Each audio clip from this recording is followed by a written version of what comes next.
lần này tụ đầu kia là anh lòng không à? Hello guys, welcome to Saite YouTube channel. Anh lôi đâu trên con là.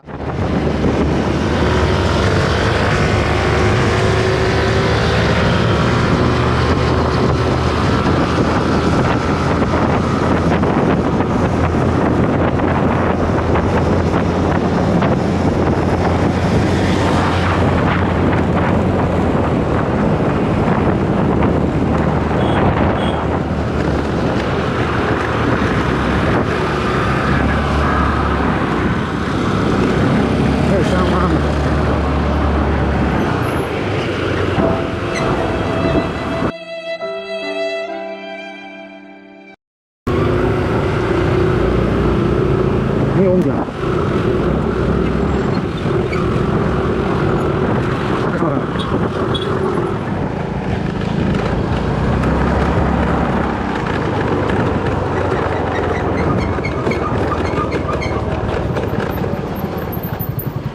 Nama ni. Scan.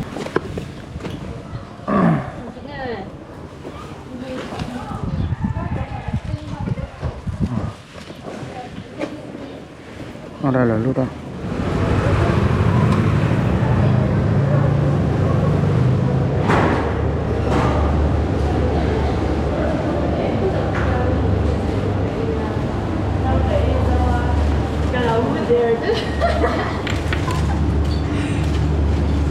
Ôi lâu quá tao ôi lâu nó sao 3052 3052 man.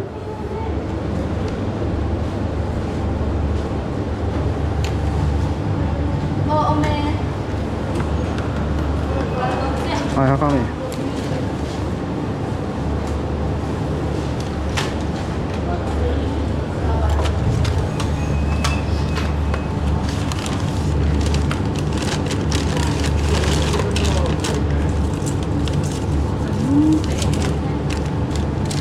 nó qua vụ thức rồi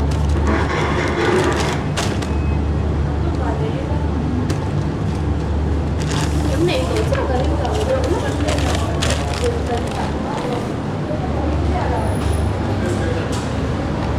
Khi rút sang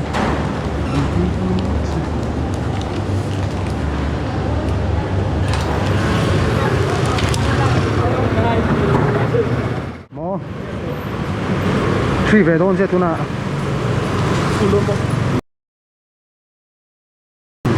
Chi không? Truy đâu chưa? Ngay còn chùa đùa. Ini lah mấy giờ đấy. Tọt mấy là tọt mấy tuổi thế là. Cháu này tiếng trăm các bạn để mấy. Yeah. Chol mun lắm á ta. Gì đâu tụi nào chôn?